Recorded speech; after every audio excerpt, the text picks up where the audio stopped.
Здравствуйте, уважаемые телезрители! Перед нами еще один инициатор увековечивания памяти жертв политических репрессий на территории Мордовии в форме крепления мемориальных досок на стенах последнего места жительства невинно репрессированных жителей Мордовии, установки в центре Саранска памятника жертвам политических репрессий, организации в одном из исторических зданий Саранска музея памяти жертв политических репрессий и возведение мемориального комплекса на месте массового варварского захоронения более полутысячи жертв политических репрессий у богоявленских родников на юго-западе Саранска.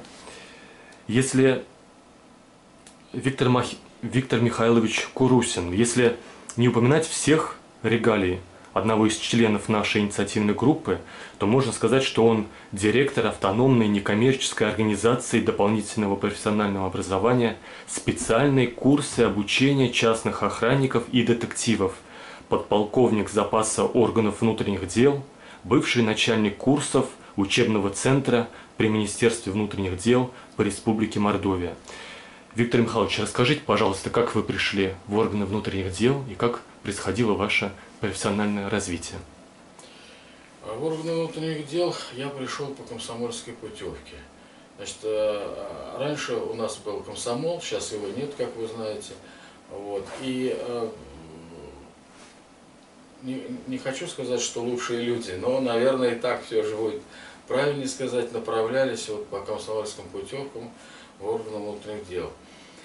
Значит, я тоже попал в эти вот списки, которые формировались для направления в органы внутренних дел.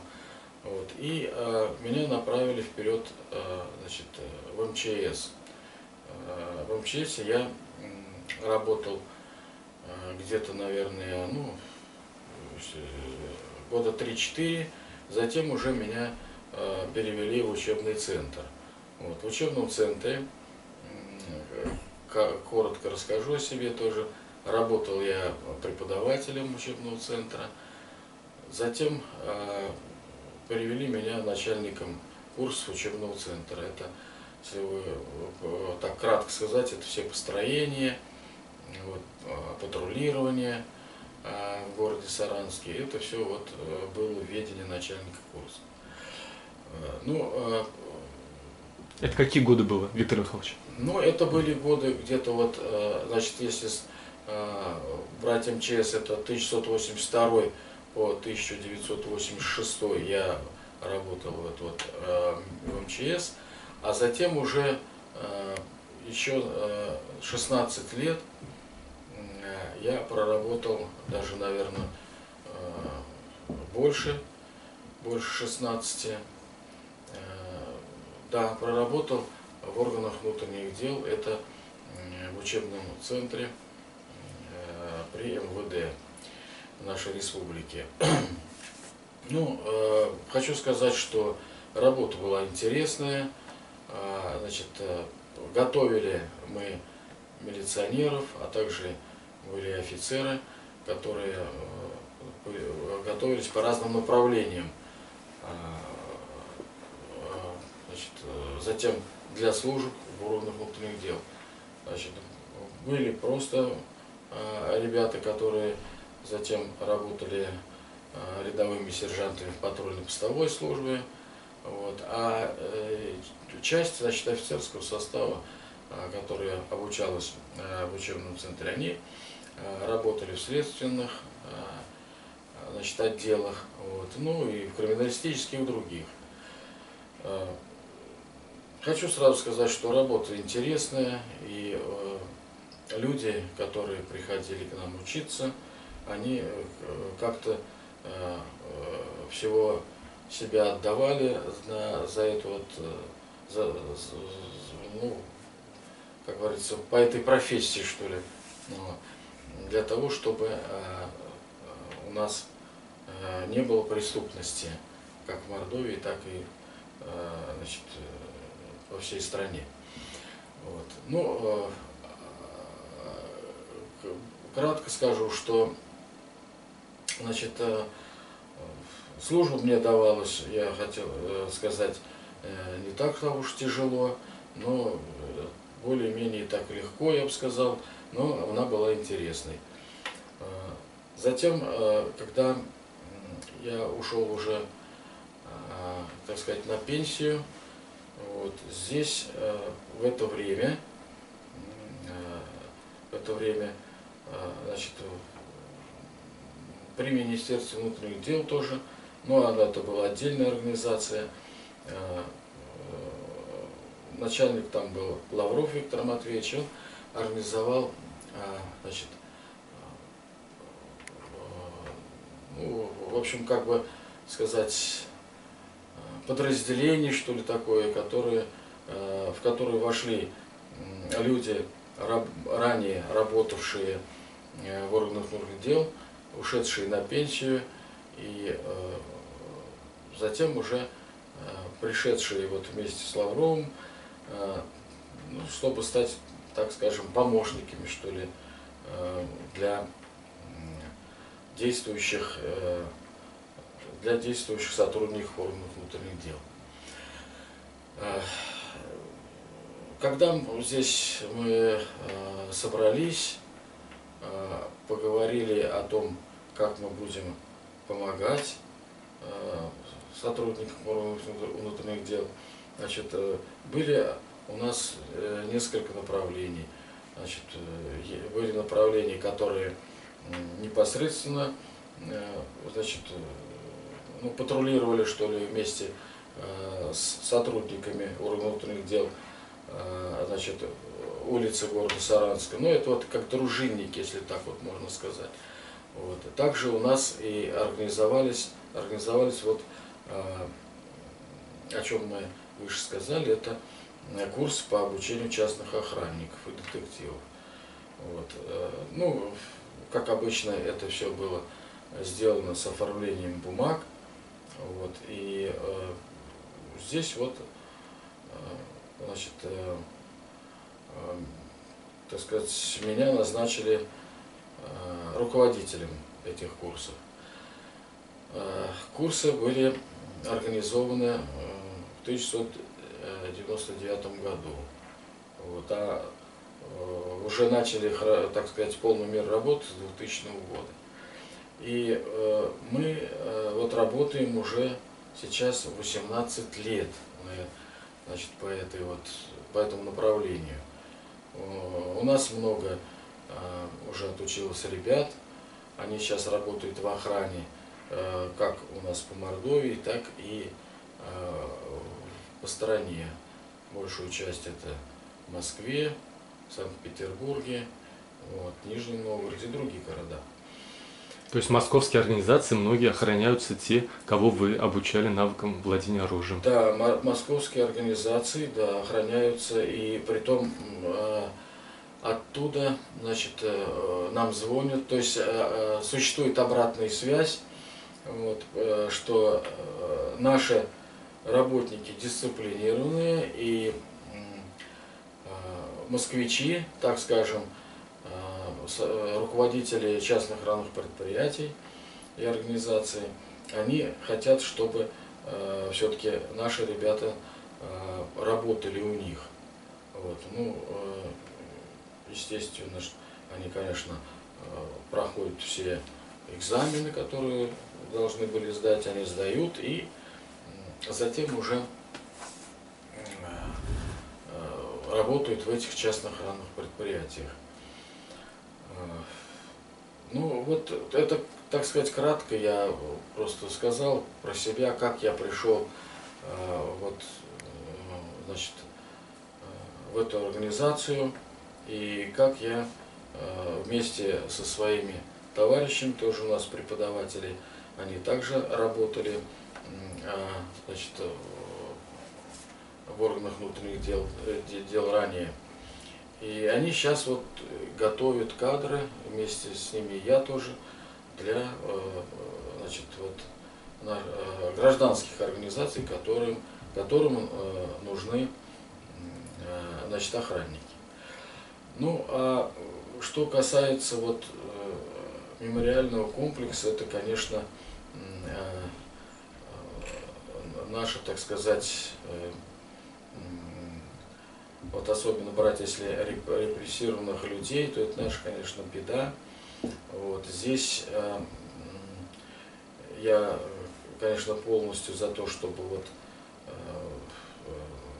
репрессированных товарищей, значит, которые, конечно, были как бы не По политическим политическим, да, статьям они репрессированы, их как бы надо уже реабилитировать, да. Вот. Конечно, вот я хотел сказать, что репрессиям нет оправдания, нет оправдания. Вот нам нужны такие музейно-мемориальные центры, которые будут, ну, передавать память о пережитом из поколения в поколение.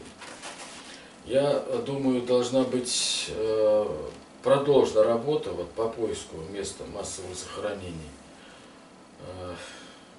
восстановлению вот, имен погибших, а в случае необходимости их реабилитации. Я хотел бы отметить и хочу сказать сам от себя, что никто, кроме нас самих, наши проблемы не решат. Вот, никто, кроме нас самих, не сохранит вот, историческую память, значит, и не передаст ее новым поколениям. Вот. Я считаю, только что мы сами. Поэтому вот, значит, что касается музейно-мемориальных центров, я полностью за и, значит, включусь, значит, в эту работу, значит, какая бы она ни была, какую, значит, мне дадут старшие товарищи. Да. Виктор Михайлович, уверен, что вы не один среди ваших коллег, и поэтому можно сказать, что часть ветеранского сообщества органов внутренних дел тоже разделяет это, что нужно проводить дальше эту работу по увековечению памяти невинно наказанных, репрессированных людей. И вот я сейчас, помимо того, что беру интервью у людей, которые будут входить в инициативную группу, я взял в библиотеке 2 тома книг памяти реабилитированных, которые составлены прокуратурой Республики Мордовия, и сортирую эти списки по профессиям. И в том числе там видно, что среди реабилитированных, то есть официальная прокуратура признала, что эти люди осуждены по тем статьям, которые имеют политическую мотивацию, то есть она не опасна для общества, так называемые политические статьи, и среди них есть и сторожа, то есть вы в том числе охранников сторожей обучаете, а тогда вот этот каток репрессий попались сторожа, которых тоже вменили какую-то вину или какие-то высказывания, или просто за знакомство, и без всяких обоснований даже вот таких формальных. И есть там и сотрудники органов внутренних дел, которые занимались борьбой с преступностью, именно вот с такой очевидной уличной преступностью, там, терроризмом, уголовной преступностью, ну и которая мешала жить людям, и они тоже попадали под репрессии, и они, соответственно, не могли выполнять вот эту полезную для общества работу. Уже там есть немалое количество царских полицейских, ну, царских условно, что они тоже защищали наших жителей Мордовии. Тогда, конечно, это не Мордовия называлось, но просто они выполняли эти функции при предыдущем руководителе, но они также служили народу, обществу, но они попали только по формальному признаку, что они выполняли эту функцию, когда был так называемый царский режим. И еще вот я хочу, пользуясь случаем, Виктор Михайлович, поспорить, хоть вы не высказывали этот скепсис, и вас убеждают косвенные признаки и информация о том, что у богоявленских родников находятся останки именно вот невинно репрессированных, хочу поспорить с теми людьми, которых, вот я уже 2 встретил, таких уважаемых людей, но которые высказывают научный скепсис, что, возможно, там захоронены вот эти более 500 человек, люди, не связанные с репрессиями, а один считает, что это военнопленные, которые строили после войны какое-то количество зданий в Саранске, по-моему, кинотеатр, больницу Новосенко. И что вот эти люди считают, что, возможно, они как раз там и захоронены. Вот есть, я даже соединил аргументы за и против, чтобы тем, кто будет слушать, смотреть нашу программу и ваше интервью, они владели этой вот аргументацией, чтобы быть уверенными в том деле, в котором они будут, частью чего они будут инициаторами. Вот аргументы за то, что там у богоявленских родников захоронены в 7 ямах, вот варварски свалены, именно же большинство из них это жертвы репрессий. А какие аргументы за? Там стоят кресты Русской Православной Церкви и часовня, и даже Русская Православная Церковь поставила список небольшой с теми священнослужителями, которые были репрессированы, и по сведению церкви они находятся там. Из этого можно сделать вывод, что это было сделано не просто так, потому что с Русской Православной Церковью находятся в доверительных отношениях очень многие высокопоставленные люди, которые компетентные, владеющие информацией, и просто так поставить крест и списки репрессированных священнослужителей на том месте, где, возможно, захоронены уголовники или военнопленные, вряд ли бы они на это пошли. Наверняка они проконсультировались и в органах государственной безопасности, и в других архивных органах, которые владеют информацией, несмотря на то, что эти архивы, касающиеся вот места захоронения, засекречены до сих пор, к сожалению. Дальше. То есть церковь считает, что репрессированы были у богоявленских родников. Дальше. Там поставлен год или 2 года назад памятник, вернее, памятный камень в честь, как бы в память одного из первых руководителей, создателей Народного комиссариата внутренних дел Мордовии.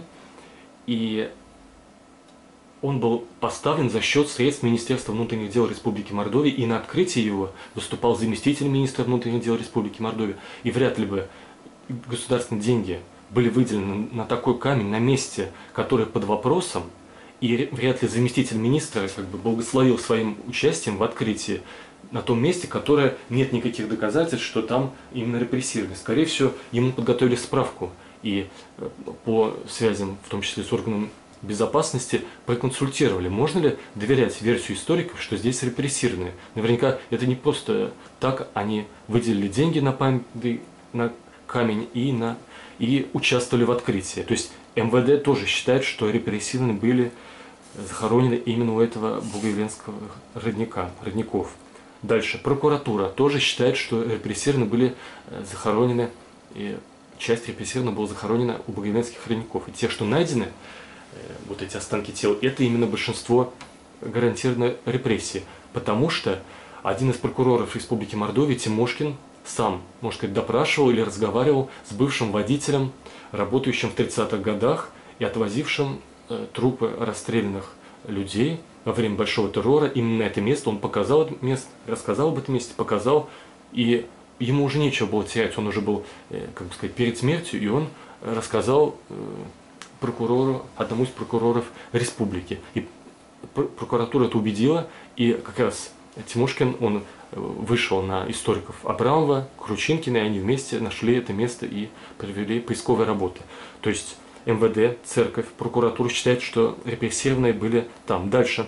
Кручинкин, создатель поисковых отрядов в Мордовии в 80-х годах и директор мемориального музея боевой славы, тоже его убеждают эти аргументы, но кроме того, он еще с ним общалась дочь или внучка репрессированного, которого разговорила бывшего участника расстрельной команды НКВД на пенсии, который согласился, доверившись ей, подумав, что просто ее это из праздного любопытства интересует, он отвез ее на это место и показал, где захоронены, и сказал, что часть мы уже трупы закапывали, потому что они были убиты во внутренней тюрьме, а часть заключенные сами копали себе ямы, и мы их расстреливали, уже выкопанные самими приговоренными людьми к смерти. Это аргументы за то, что там именно... Теперь аргументы против вот той версии, что там у богоявленских родников закопаны какие-то уголовники или военнопленные, то есть как раз нельзя гарантированно утверждать, что там репрессированные, значит, соответственно, нельзя вообще вести работу над тем, что это место, вот это мемориальное кладбище, сделать символом вот дальнейшей работы вот этой благородной по увековечению памяти. Аргументы против. Значит, там более 500 человек. Есть такое сверхсмертность, может быть, если существует какая-то эпидемия, какой-то болезни. Но вот Николай Андреевич Кручинкин, он сказал, что он с архивами работает плотно, что не было на территории Саранска, Мордовии вот таких сверхэпидемий с сотнями жизней, что сотни людей лишались жизни, и их нужно было в кратковременный период, их нужно было упаковывать в одни, причем вот так варварски хранить, даже если это люди обычные, и несмотря на то, что они погибли в эпидемиях, все равно как-то это более благородно оформили их захоронение. Дальше. Еще сверхсмертность могла быть, если был какой-то авария на химических или радиоактивных производствах. Радиоактивных у нас, наверное, предприятий все-таки не было, неизвестно. Химические у нас производства были, но чтобы были такие аварии, приведшие к сотням смертей, тоже историки об этом не знают. Дальше. Сам факт, что там такое количество, сотни людей расстрелянных лежат в 7 ямах, этого не может быть, если это просто расстреливали уголовников или военнопленных, потому что они являются рабочей силой. Их использовали по максимуму до тех пор, пока они от изнеможения там или умирают. А расстреливать тогда это было недопустимо, потому что их использовали как бесплатных рабов, и рабочую силу просто так и не уничтожают. С этим согласен Николай Андреевич Кручинкин, этот аргумент, потому что использовали по максимуму до последнего дыхания человека, и его не могли расстреливать, тем более массово. И последнее, что даже если человек враг, условно говоря, общества, это слишком сильно сказано, то есть если человек преступник, вор, там, уголовник или военнопленный, по вине которого гибли наши сограждане, нельзя вот так варварски хранить даже своих врагов, потому что человек уже умер, и мы не должны опускаться до уровня вот таких нелюдей. Мы должны даже людей, которые убийцы, воры, военнопленные, которые убивали наших солдат, даже их должны хоронить гуманно. Поэтому даже если такой способ вообще не убедительный, что там захоронены исключительно воры, то в любом случае нельзя, это все равно проявляется в этом отношение бесчеловечное вот того времени к людям, что есть люди второго сорта, которых даже недостойны гуманного захоронения.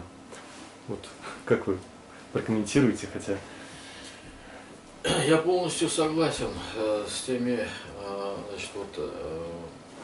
выводами, которые вы делали, опираясь на исторические факты, во-первых. Затем от церкви тоже были представители, их брали, да, которые при расстрелах, они тоже были. Ну и самое главное, у нас МГБ, раньше называлось Министерство госбезопасности. Я думаю, что в этих архивах, о которых вы говорили, там прописаны все эти истинные факты. И поэтому здесь говорить о том, что там сейчас лежат люди, как-то новых, что ли, поколений, я, конечно, не соглашусь. Там именно, как вы говорили, лежат люди или с царскими фамилиями, не фамилиями, не царскими фамилиями, а с царской эпохи, да, правильно говорите. Или же, допустим, может быть, невинные, которые действительно они репрессированы были, и сейчас настало время посмотреть и убедиться, действительно, есть ли там такие люди. И если есть, надо, отдать нам дань, так сказать, этим людям, которые репрессированные были, Вот, их, так сказать, реабилитировать. Ну вот я с вами полностью согласен. Уважаемые телезрители, я вам напоминаю, что мы увидели интервью директора автономной некоммерческой организации дополнительного профессионального образования, специальные курсы обучения частных охранников и детективов. Он подполковник запаса органов внутренних дел, бывший начальник курсов учебного центра при МВД по Республике Мордовия Виктор Михайлович Курусин. Виктор Михайлович, спасибо вам большое. Рад был с вами пообщаться.